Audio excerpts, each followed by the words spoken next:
and welcome to United Church Online. We are so glad that you could join us today.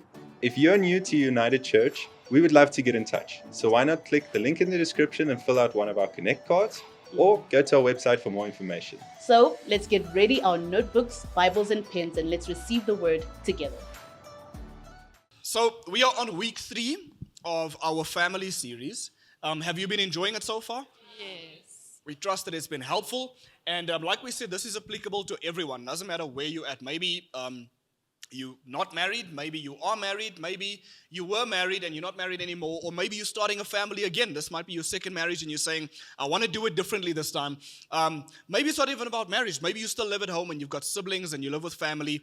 This is meant to affect or impact rather all of us. And so we are really excited for this because this is something dear to our hearts. And we really believe that if families are better, then churches are better and communities are better. And so this is something that will benefit all of us. All right, to kick off, I want to start with a story. You guys know how I love story time with Chani.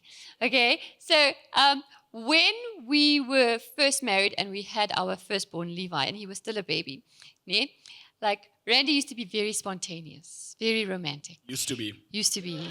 Okay. Just choose your words carefully now. And so, he's still very spontaneous, but in his own space, because I like order and structure and I can be spontaneous as long as you let me know.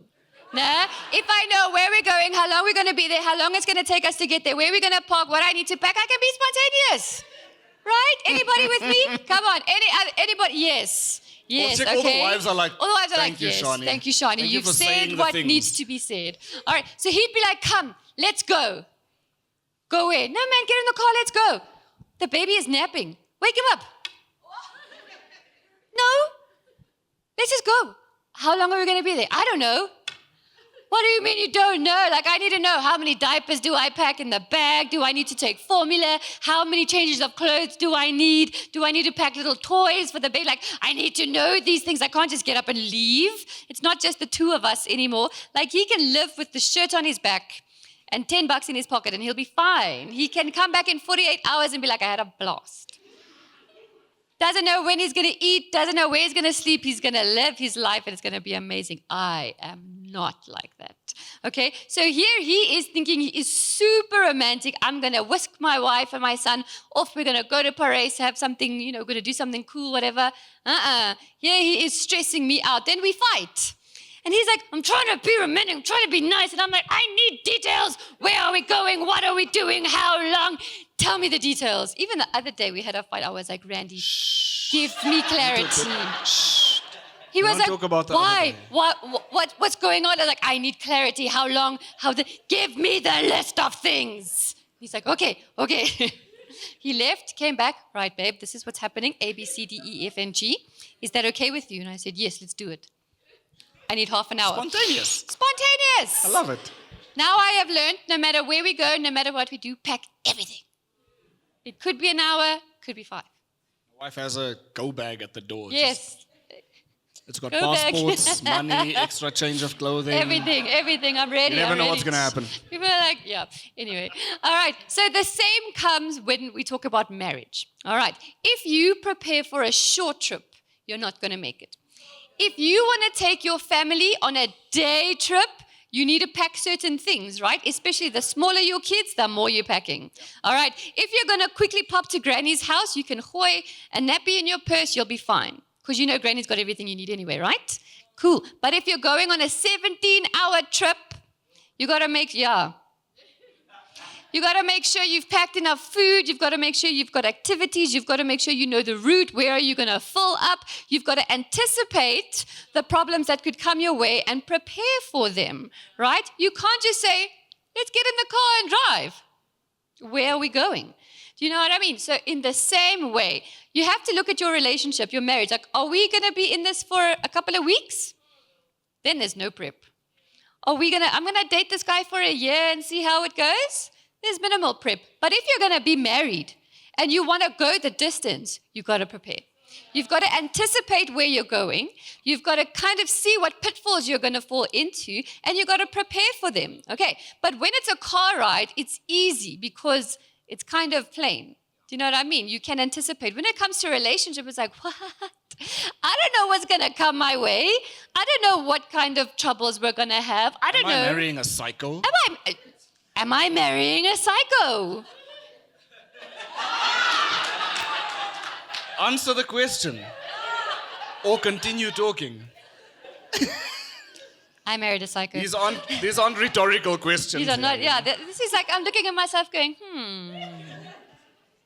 Thank you, Anyway, Jesus, thank for you, your Jesus. salvation and All right, grace. so you pack differently for a long trip, okay? So plan for setbacks and inconveniences, anticipate them, and prepare for them, okay? So what we're hoping this message is going to do is to help you pack your car for a long trip, okay? What we want is we want to see, or we want you to know that you need to be equipped to ensure that it will last beyond the honeymoon phase, okay? Because the honeymoon phase is all lovey-dovey, we love each other, we're going on date nights, and it brings me flowers, and it makes me happy, and I'm just like, Chani, how are you? I'm great.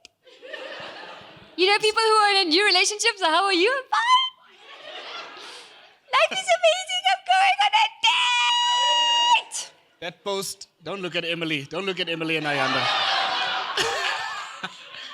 Have you seen girls who just got engaged in worship? Their hands are higher raised. Jesus, I love you. You know, that phase. That phase. It doesn't last, okay? I'm sorry to say, we still love our spouses. We love each other very much. We just love each other. But the butterflies and the flowers and the giddiness, that goes away. And then you kind of feel like, what's happened? Things have changed. The magic isn't there. Am I losing it? Like, maybe we should call it quits. So maybe you go your way, I go my way. No, that's normal. It's normal for the honeymoon phase to kind of fizzle out. And then what's left is the relationship that you're building. Okay? So we want our stories to be full of hope. We want them to be full of fun. We want people on the outside to look in and be like, oh, I want that. I don't know what that is, but I want it. If it's not that, I don't want it. I want that. All right. We want young people to desire to lead their families. We've seen statistics that say that young people more and more are moving family down their list of priorities. It's all about success. It's all about money and wealth and career. And family is just not a thing anymore. It's become optional now. We don't want that because family is something that God designed for us. We were meant to live in a stable family unit. And so what we want for you guys is to also desire for that strong family unit. Okay, we would love for future generations to look at marriage and family in a positive light and no longer be like, yo, I don't want a family because family is where I got hurt the most. I don't want to do that because I come from bad times. We want it to be better, brighter, and more positive. All right. So if we're wanting to move beyond the honeymoon period, we need to have some tools. I think it's also important to note that it doesn't matter how you start, it matters how you finish. And so I think many people, just because the start is a bit rocky, they feel like, okay, well, this is what I'm stuck with. I'm stuck with this guy, I'm stuck with this lady, and we're just going to have to endure. So what you do is you just become glorified roommates. Yeah. You know, you live your life, I live mine. We'll raise the kids. And this is why the divorce rate amongst empty nesters rises. Because people realize we've really just been keeping our kids together. Yeah. Our kids, we've been raising kids together. When the kids leave, it's like, okay, well, there's nothing here anymore. Thanks, bye. And that's not the goal. So no matter how it starts, it doesn't have to finish that way. That mid-marriage, you can start over and say, let's do this differently. Let's press the reset button and let's let God in the center and let's build a different marriage. And so let's begin with just a biblical framework for this. Colossians 3 verse 12 says that since God chose you to be the holy people that he loves, you must clothe yourselves with tender-hearted mercy, with kindness, humility, gentleness, and patience. Make allowances for each other's faults and forgive anyone who offends you, including your spouse, okay? It's always easier to forgive other people, but then, you're like, you need to make up for it. We need 3 date nights before I forgive you. Remember, the Lord forgave you, so you must forgive others. Above all, clothe yourselves with love, which binds us all together in perfect harmony. What I love about this verse is before the author Paul puts the emphasis on anybody else. He starts with us. Any sort of relationship that is worth building starts with personal responsibility. Clothe yourselves. It's not about what the other person is or isn't doing. So Paul starts with make sure you have these attributes. So the journey beyond the honeymoon starts before the honeymoon. Have I done the right work beforehand? Have I prepped myself to become this kind of person? Have I done the work to become patient? Have I done the work to become kind? Have I done the work to become tender-hearted and gentle? Or am I going to expect the other person to have this and then I'll just cruise on their hard work? Right? So they'll forgive me because they forgive. And they'll be kind to me because they're kind. But I don't need to do the work. No, it starts with you clothing yourself. It starts with taking personal responsibility for your growth and your areas of growth long before we enter into this thing, so that by the time we do this, both of us have done the work that's necessary inside of us. And so if you are maybe single, and if you're wanting to have a family one day, can I encourage you? The work begins now. It doesn't start when you get someone. It starts now. How do you navigate? How do you navigate your emotions? How do you deal with your anger? Because how you deal with it now is how you're going to deal with it then. You know what encourages me is when we do marriage courses and I see single people in the course. Yeah. It is firstly very awkward. But you know what that says? That says that people are willing to do the hard work now, so that they don't have to sit and figure things out later on, you know? And so I would encourage that. In the book called Boundaries, Dr. Henry Cloud and John Townsend write a book called Boundaries, which has become a very phenomenal resource to many people. It says this: boundaries define us. They define what is me and what is not me. A boundary shows me where I end and where someone else begins, leading me to a sense of ownership. Knowing what I am to own and take responsibility for gives me freedom. Taking responsibility for my life opens up many different options. Boundaries help us keep the good in and the bad out. Setting boundaries inevitably involves taking responsibility for your choices. You are the one who makes them, and you are the one who must live with their consequences. You are the one who may be keeping yourself from making choices that you could be happy with. We must own our own thoughts and clarify distorted thinking. This is important because before a relationship or a marriage starts, you need to be someone who knows how to take responsibility and live with it. Yeah. Otherwise, anything that goes wrong beyond the honeymoon, it's their fault. You didn't love me like, you didn't do this enough. It's always, and we never own what is our responsibility to own. And so I think that's the best place to start. Before we begin this journey, know how to be someone who has clothed yourself in the biblical values. Know how to be someone who takes responsibility and ownership, because when the time comes, we're going to need to be able to look each other in the eye and say, this was my contribution to this. Let's see how we can make it work. Does that make sense? Yeah, and it's also something that's ongoing forever. Like you, on your spiritual journey, you're always going to be learning and unlearning things. You're always going to be working on yourself. If you stop working on yourself, then things start getting stagnant, and then you're going to see problems.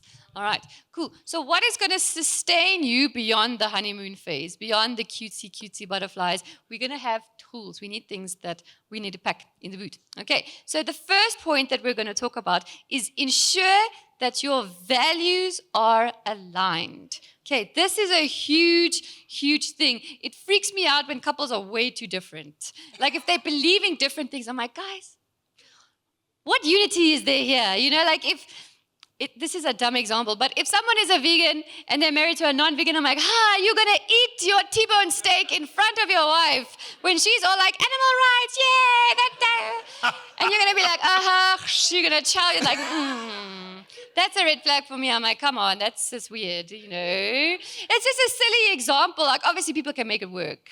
But to me, that's weird. Like, why is there that disunity there? It's not equal.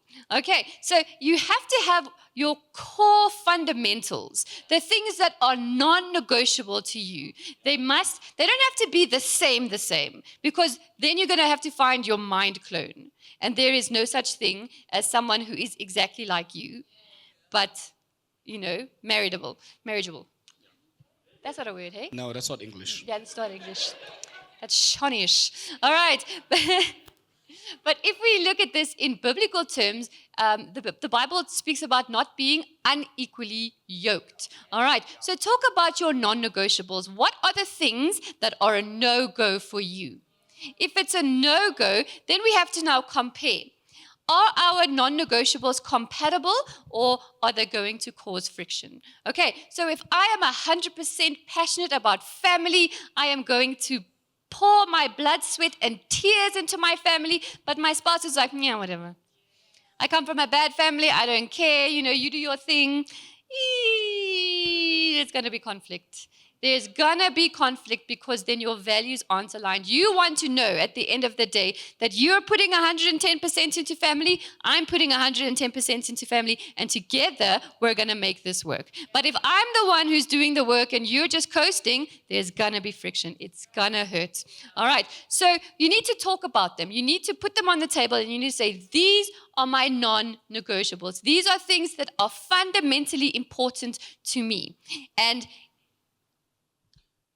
on that point, I think it's important to also just mention that it's not just about tolerating it. So if you've got a core value, let's take family for an example. If I come from a broken family and you say, cool, family is a value to me, my job is not just to tolerate her value. Yeah. But I need to empower it. So when it comes to, those big holidays, Christmas, Easter, whatever, and she says, hey, you know what, can we do this as a family? It's not just like, here we go again, let me must survive this one for Christmas Day.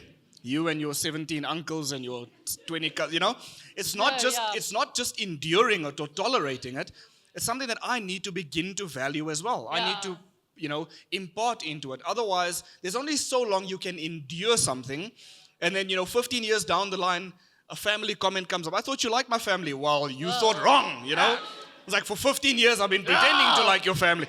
And, it's like, don't tolerate it.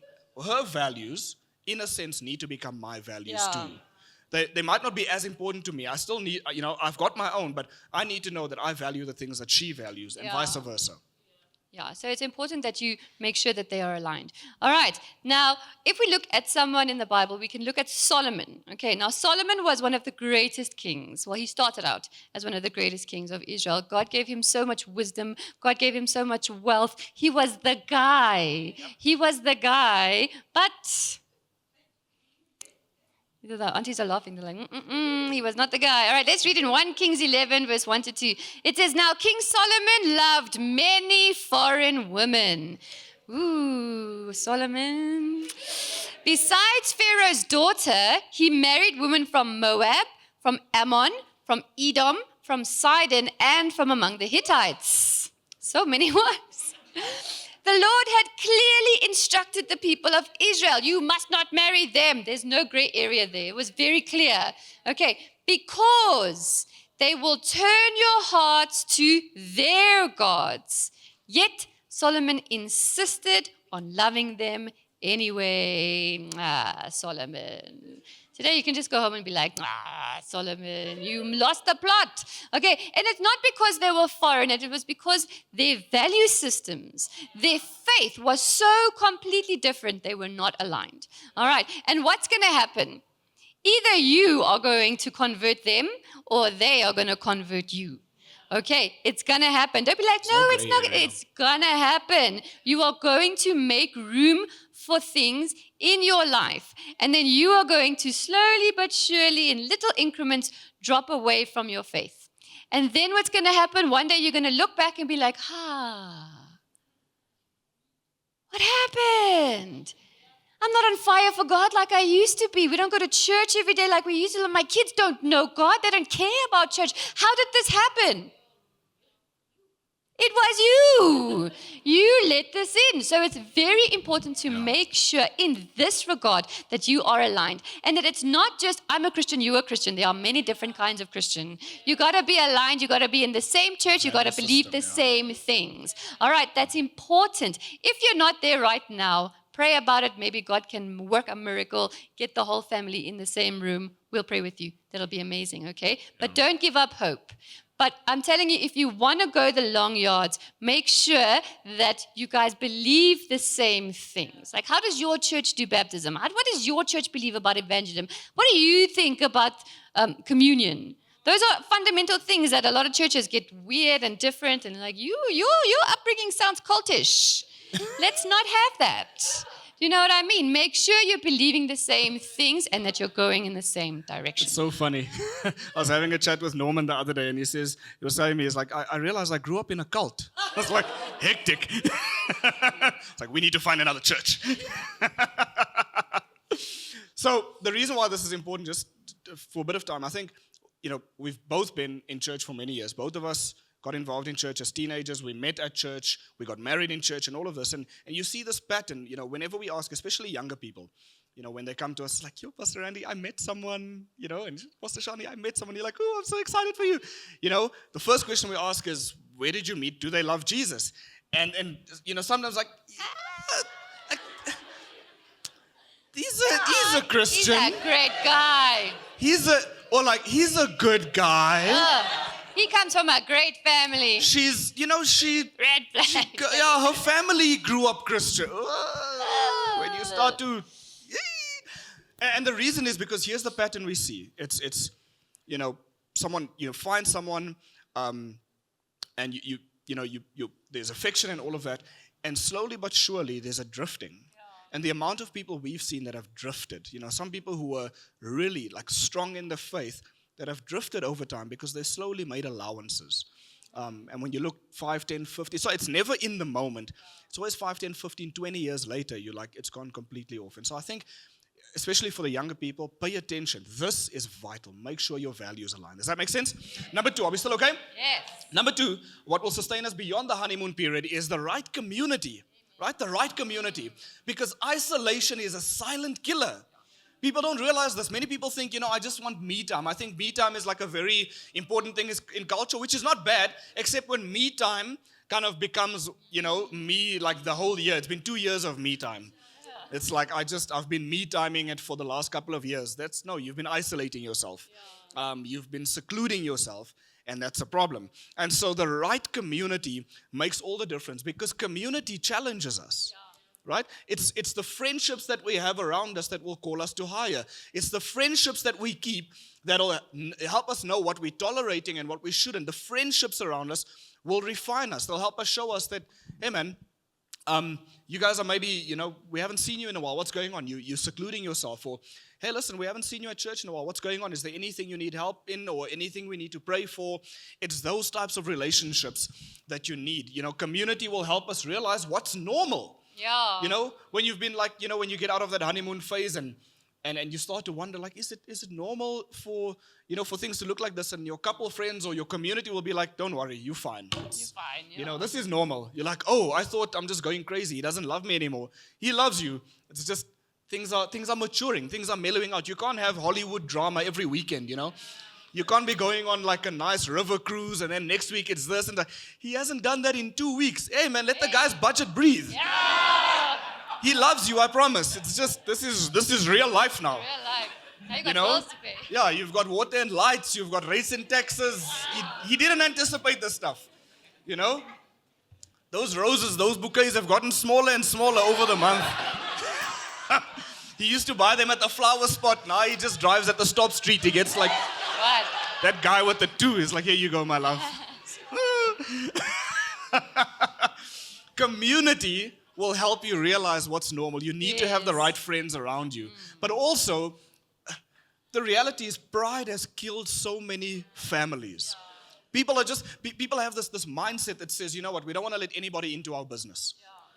People don't need to know what we're going through. But the reality is, you wouldn't know that what we're dealing with is actually a small stumbling block, that with the right guided conversation, we can overcome it. So because we leave it, because we don't want anyone in our business, that little thing grows. And by the time you finally seek help, it's become a massive thing that's now irreconcilable. And people are like, then people are like, we tried counseling, it doesn't work. Yeah, you tried it when you were 2 minutes away from walking out the door. Yeah. If you had invited someone in the beginning, they would have helped you realize that's a small thing. So one of you just need to make a compromise, have a conversation, shift 1 or 2 things, and you can keep going. It didn't have to be a relationship killer, right? Wow. And so let me just give you a framework for this. This will be a good, for some of you, this might be helpful to evaluate. three types of relationships you need to have is you need to have peer level, right? Friend, guys, ladies, your friends that you relate to, you guys talk and whatever. And then most people have an output relationship where it's like you are teaching someone or you're training someone. This is normally the place that we have at work, right? You've got someone that you're raising up, someone you're training up, someone who's subservient to you in the workplace. In a discipleship context, we call this discipling someone. You need to have someone that you are raising up in the faith. But then, and this is a step many people miss, you need to have an input level. Right? Someone who's pouring into you. And this is the part many people miss, is we've got friends that we relate to, we've got people that report to us or that we're training, but very seldom do we have people that we look up to, especially in families. Very seldom, we think this is the area that we've got it either figured out or we're going to figure it out. No, but this is also the place where get with a couple that has been married a number of years. There are many of them sitting here. They just go for coffee and say, hey, once a month, once every 2 months, can we have a dinner? Your children are a bit older. If you've got toddlers, their children are teenagers, just give us a bit of guidance, We 2 years married, you guys are 8 years married. Just help us realize, is this normal? Is it normal to get to that point? If you're 10 years married, they're 25 years married, great. We have teenagers, you've got empty nest, your kids are out there, great. What can we expect? Because I'm about to kill someone in this house. And I don't want to, go to jail yet, so is this going to end? And so it's important. This is what the right relationships do. And notice, I'm not just saying relationships, the right relationships. Because if you're surrounding yourself with people who aren't sharing the same values as you, when you go to them and say, my wife is doing this, they're like, yep, my husband too, it's time we walk out, friend. Get out. You're like, oh, whoa, hang on. This is not what I came here for. I came here for help. So you need to have the right friends who love both of you, it's not I go to them and then she goes to, no, we both go to them. They can look us both in the eye and say, both of you are overreacting. Both of you need to chill. Both of you need to talk. They can confront us together, not one, where you build your case and then when they come to your wife, it's like, what story have you heard? Let me tell you. No. Both of us sit before them. They can look us both in the eye and say, you guys are going to be fine. You're both just being dramatic. Cool. Yeah.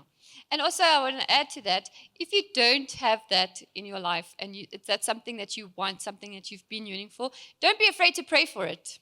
Because sometimes you're like, but what? Where are the people? I don't see them. There ain't nobody who's pouring into me. Nobody wants to.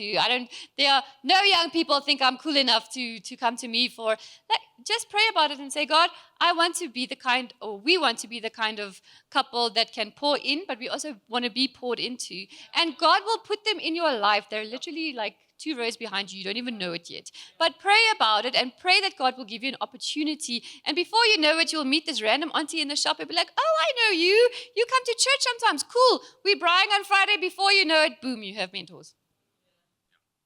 Jesus. Ta-da!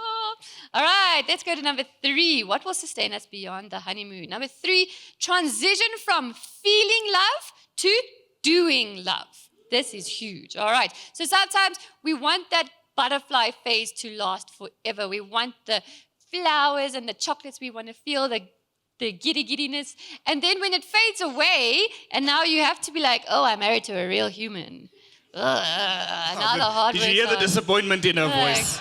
Like, you mean he's not Prince Charming from my dreams? Like, Disney sold me a lie, Like, somehow the scales fall off your eyes and be like, I'm married to a man.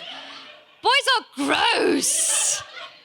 Like, why do you live this way? Like, there's so many times, wife's like, why do you live this way? Can you pick up your socks? Other couples, no, not us. Not us. Just for clarity. All right. The thing is, that giddy feeling of love is not going to stay forever. You need to transition from feeling love to doing love. So instead of receiving gifts and trinkets and love from your spouse, now you are the one giving love. It becomes a doing word. It becomes a verb. Okay, so take the time to know what your spouse needs and in which season they are in their life, not just what you think they need. Okay, so when we first started dating, my love language, my primary one, was gifts. You could bring me most expensive love language. Oh, sorry. Sorry. Sorry, not sorry. No, but you could literally pick a flower off the sidewalk and bring it to me. I'm like, oh, he brought me a flower. Or he'd bring me like a cupcake. I was at events. I stole a cupcake from the table for you. No, he brought me a cupcake. And gifts for birthdays was a huge thing. He'd be like, I have to stay for 6 months for this woman's birthday, you know? And that was back then. Now, things have changed. I've become a different person because I'm in a different phase of my life. Now, my primary love language is acts of service. Because you know that to-do list is long. So here I'm freaking out because I've got so much to do and so little time, and I've got... Yo. Yes, Lord. Lord, we hear you. We hear you, Lord. He says, keep going. Like I've got like little distractions and I'm not getting my to-do list done, and I would just love to be able to like declutter like I've been planning to all year. And if he comes home with flowers, I'm like, I don't want flowers. Can you do A, B, C, and D so that I can do E, F, G, H, J, K all the way down? And he'll be like, sure. So if he comes home, he'll be like, hit me with your to-do list, babe. What's on your list? And I can say, I need this and this and this and this and this. He's like, cool, done. And he does it so quickly because he's not freaking out about it. I'm the one who's overthinking it. But he gets it done so quickly, so effortlessly. And then I'm like, oh, wow. Did my to-do list just half? And it gets you a much better time than flowers would have. Yes. And then You know what I mean? Then it's like it's a weight lift over my shoulders. The single people didn't get it. They were like... Then suddenly I can be like, oh, hello, man of my dreams, husband of my youth. You know, then you can be like, oh, what a man. Did he just conquer that to-do list? He did. Now I suddenly have time for a date night. Do you know what I mean? So now, because we understand each other's seasons, maybe he's going through a really rough time at work and it's just awful. Not him. He loves being the pastor of this church. I'm joking. He really does. But like maybe you can see he's going through the hardest time of his life. Bro needs to sleep. He needs to eat good food, sleep, rest, rejuvenate. You need to refresh. Otherwise, you're pouring so much in at work, you are emptying yourself out. And you as the spouse can see. Make sure that they replenish. That's something that you can do. That's a doing thing. Don't be like, oh, he doesn't take me on date nights anymore. Bro is dying. And you are moaning about date night. Like, just let the man sleep.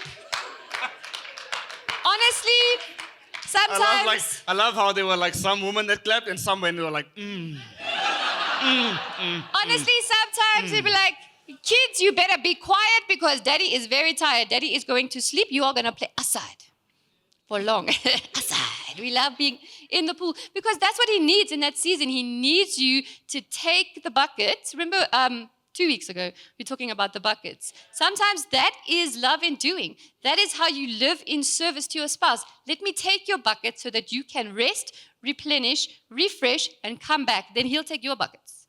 All right, that is love in doing. That is living in service to your spouse. All right, John 13, verse 34, Jesus is talking to his disciples. He says, love each other just as I have loved you, so you should love each other. In this verse, we see Jesus modeled the love that he wants to see. He was the one who continuously poured into his disciples. No matter how many times they got it wrong, they were really stupid at some point. They made dumb decisions like, what is wrong with you guys? Can you get it together?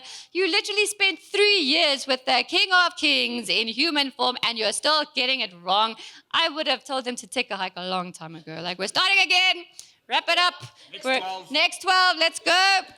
Not Jesus. He persevered. He kept pouring into them. He kept loving them. When they made a mistake, he restored them and he released them. He made sure that he kept on pouring love into them. And that same model is the model that we follow as well. So when your husband is annoying you, keep on loving them. They will learn eventually. I love you so much. So that was such a good example until you ended it off like that. Number 4, are we still okay? Yeah. Let's wrap up. Number 4, what will sustain us beyond is being willing to be refined together. This is another big deal. Be willing to be refined together.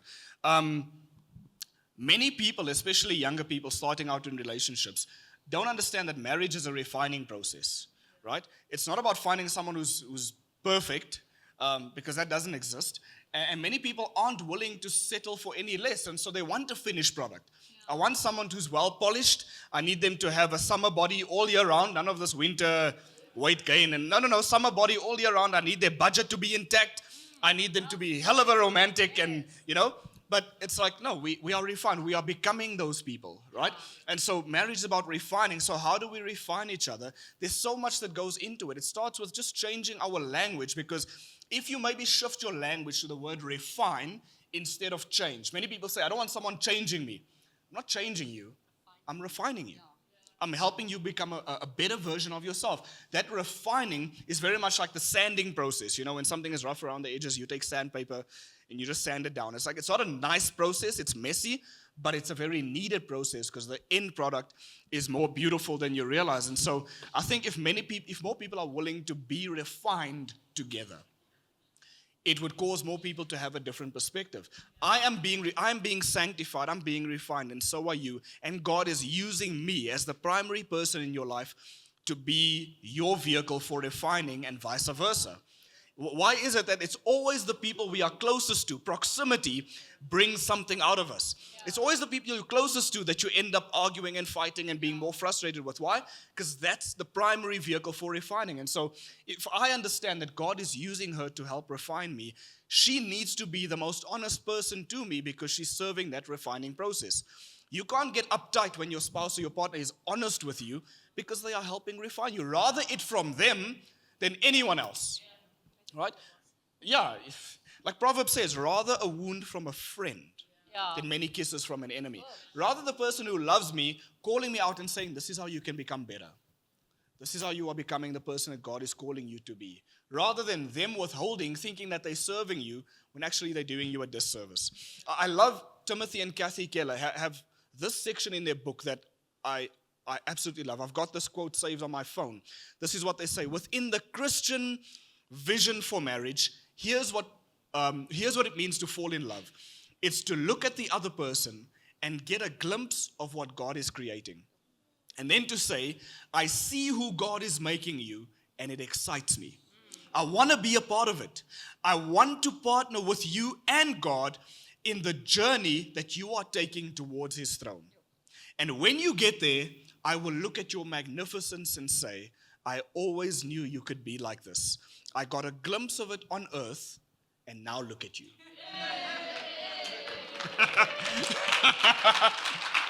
So unnecessary. So imagine standing at the end of your lives, looking at your spouse and saying, I always knew this is who you could become. I always believed in this version of you, and I'm so glad I partnered with God, and God used me as a vessel to help you become that. Right? To be able to stand and say, man, I love what I'm seeing. Right? And that's the goal. It's that if we are refined together, that's the vision we walk towards. Not looking for the perfect person, but believing and trusting that I am becoming the partner you need to help you become a better person. Like God has chosen me to be your refining vehicle. Lucky me or unlucky me. Depends on how much refining is needed, You can tell a story. So I was talking to this one couple, and the lady was telling me all about her successes. She was like, yes, this and this and this is happening. And I'm like, woo, yeah, tell me more. So like, oh, this and this. And then I looked at her husband and I'm like, did you ever think when you married this woman, she would become this? And he was like, never. I was like, wrong. That's the wrong answer, bro. You were supposed to say, of course, that's why I married her. Because you're supposed to see the vision that your spouse is going to become. You got to say, of course. I knew that greatness was in her all along. And, you as the spouse, you help bring it up. So it's never be like, oh, I never knew that you could be this amazing. Of course I knew. Who did I marry? Who did I marry? You must be like, of course I married. Look, I married up. When I said I married up, I meant it. Look at what God has done. That's the kind of thing we're talking about here. And I think it takes a bit of intentionality and time to see what God has placed in your family. And the same thing applies to your kids. Don't be surprised, like, oh, look, my kid is a success. It's like, no, I knew who you could be. and I raised you for that. You know, I look at my spouse and I say, I saw who God called you to be, and it's my job to bring that out of you. One day when I stand before God, I want to know that I've been a good steward with the people God has placed in my life, including my family. God, you gave me this woman. Look at what she became. Thank you. Right? No, genuinely, that's kind of the story you want to have. And so the goal is believe the best in one another and draw that out of each other. Instead of having a different narrative that's like, identifying someone by their weakness. Oh, look at Mrs. Late again. Mrs. always late, or look at Mr. always drunk. Like, like imagine being identified by your weakness by the person you love. No, this is the person who calls the best out of me, right? Identifies, yes, I've got a streak of being always late, but they're helping me do better. Rather than saying, always drunk like his dad, it's like, no. Let's change the narrative. Yeah, we laugh, but this is the reality for many people. And so we need to be the people who identifies the positive. Listen, even if it's 1 out of 9 things, name them by that one thing and call it out of them and identify them by their strengths. This is going to mean a bit of hard work on your side by taking the time to identify their strengths. What are the things that you can spot and say, there it is. That's what God has put in you. Let's draw that out of you. It's going to take paying attention and getting to know the person, right? What do you do? What do you do when you discover your spouse's humanity? When you read the account of Genesis, I think it was Noah's sons. Was it Noah's sons that saw their father drunk? And the 2 of them giggled, and the last one walked in backwards and covered their dad's nakedness in honor of their dad. What do you do when you discover your spouse's weaknesses? Do you expose and giggle, or do you cloak it in order to restore their dignity? Right? Do you say, no, I don't want to have you been known as that. I'm going to cover your nakedness. I'm going to cover your shame. I'm going to cover your insecurities, and I want you to have a different image before others. That's a good example to work towards. So, Colossians 3 verse 12, let's go over it again. Make allowances for each other's faults. Not expose one another's faults. Not give that person a nickname because of that fault. Make allowances for it and work towards covering it up. Build one another, and let that not be the thing that you are known by, but the thing that you cover up. So, let us recap before we dunk and baptize people. The 4 things that can ensure that we thrive beyond the honeymoon. Number 1, ensure that your values are aligned. Have the values conversation over and over again. Every couple, we have ours. Ours is New Year's Eve. We schedule it. Every year, New Year's Eve, we take stock of our lives. We take stock of our marriage. We speak. Are we still on the same page? Are we still going where we wanted to go? People are blowing fireworks here. We're sitting here with tears. But it's good. So we have scheduled our vision and values conversation. Number 2, the right community. Make sure that you have peer level, that you've got output level, but also that you've got input level. Who is imparting into your life? When you've had a big argument, when you are at an impasse in making a decision, she wants to do this, I want to do that, we can't come to an agreement, have someone bring input and give perspective. You'll be so much better for it at the end of the day. Number 3, transition from feeling love to doing love. We don't need to hold on to Hollywood versions of romance. We can become the people who mature in our relationships and know that this is going to take hard work from both of us. Not just, I'm not being served anymore. How can I continue to serve? We'll speak about what it looks like when only one partner is doing that. We'll speak a bit about that next week. And then finally, be willing to be refined together. Don't expect a finished, perfect product. Be someone who says, God, I'm willing to build together. We know we both need a bit of refining. We're both not there yet. But by the end of it, we both want to be the people that you've seen. And we've helped each other become them. Does that make sense? We trust this message was helpful to you. And we'd love to stay in touch. So follow us on Instagram at United Church SA or contact us on our WhatsApp number. Be blessed.